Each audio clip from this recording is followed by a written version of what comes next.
Sehat ya? Sehat Pak. Kamu bisa main FIFA Match Day nggak? Nggak bisa ya? Bisa Pak, di sini kok. Wah, tahu kamu. Ya udah.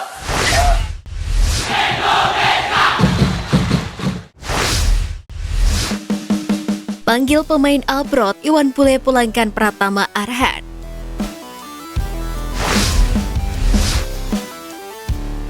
Guna menghadapi FIFA Matchday melawan Kurasaw akhir bulan mendatang, Timnas Indonesia dipastikan akan diperkuat pemain abroad atau yang saat ini tengah berkarir di luar negeri.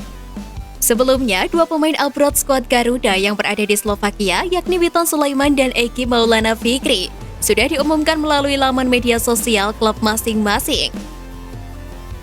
Sementara beberapa pemain lainnya, seperti Asnawi Mangkualam yang membela Ansan Greeners, dan juga Sadil Ramdhani di Sabah FC kemungkinan akan menyusul setelah dilepas klubnya.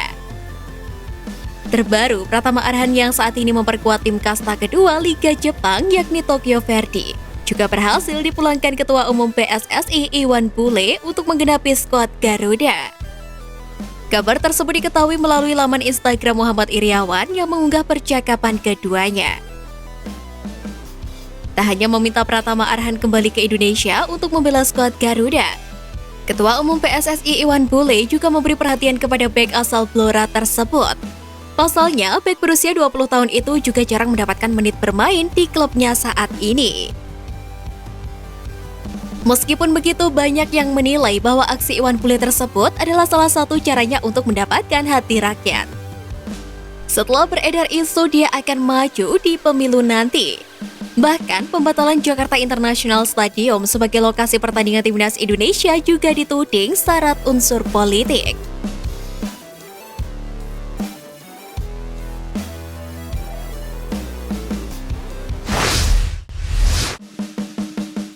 Stadion Pekansari tergenang air, netizen kritik PSSI.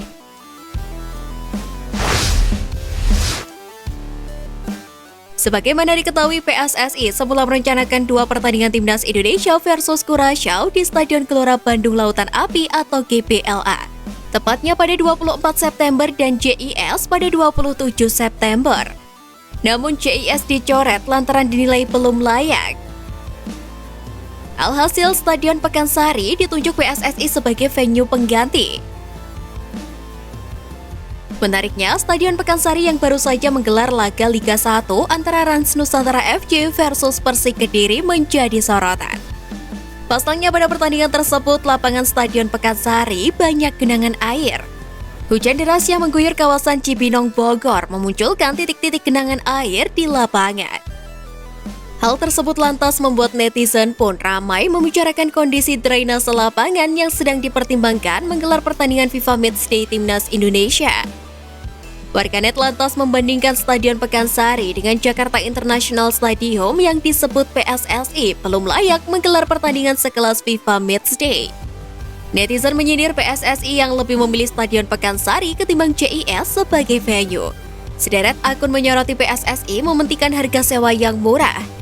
Selain itu, netizen juga menyatakan kualitas lapangan yang buruk akan disorot oleh dunia sepak bola termasuk negara tetangga. Ketua Umum PSSI Muhammad Iriawan dan Sekjen PSSI Yunus Nusi pun dibawa-bawa oleh netizen. Tak tanggung-tanggung, netizen juga menyematkan akun kedua orang pengurus PSSI tersebut di timeline dan juga kolom komentar.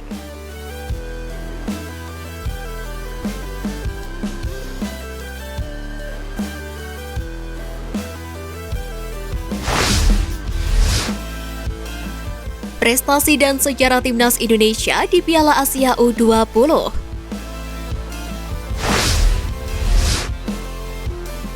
Jelang kualifikasi Piala Asia U20 yang akan bergulir beberapa hari lagi membuat Mimin tergerak untuk mengulas prestasi Garuda Nusantara di ajang tersebut. Sebagai pengganti, Timnas Indonesia U19 tergabung di grup F bersama Vietnam, Hong Kong, dan Timur Leste. Jika melihat lawan kesempatan skuad Garuda Nusantara untuk lolos ke putaran final Piala Asia U20 yang berlangsung di Uzbekistan pada tahun depan cukup besar. Pasalnya, Timnas U19 Indonesia tercatat sebagai tim yang kerap tampil di Piala Asia U20. Garuda Nusantara diketahui sudah 18 kali tampil di ajang itu. Timnas Indonesia tercatat sudah sekali juara, 2 kali runner-up dan sekali berada di peringkat ketiga. Prestasi terbaik Garuda Nusantara itu terjadi pada tahun 1961. Sementara peringkat kedua terjadi pada tahun 1967 dan 1970. Sedangkan Timnas Indonesia merebut posisi ketiga pada 1962. Penampilan perdana Timnas Indonesia itu dimulai pada 30 Maret 1960. Saat itu pertandingan yang berlangsung di Kuala Lumpur, Malaysia, Indonesia menang dengan skor meyakinkan yakni 9-3 atas Singapura. Itu merupakan kemenangan terbaik yang dicetak Timnas Indonesia di Piala Asia U20. Meskipun begitu, Timnas U19 Indonesia juga pernah kalah dengan skor telak, yakni saat menghadapi Arab Saudi tepatnya dengan skor 7-0 di Riyadh pada 3 Desember 1986 silam. Dari segi pengalaman itu, Timnas Indonesia jelas lebih diunggulkan ketimbang 3 tim yang tergabung di Grup F kualifikasi Piala Asia U20 2023. Mari kita bahas satu persatu. Vietnam misalnya, prestasi terbaiknya terjadi pada 2016 lalu. Sedangkan Hong Kong pernah merebut peringkat ketiga sebanyak 1 kali yakni pada tahun 1963. Dan posisi keempat sebanyak 2 kali pada tahun 1959 dan 1965.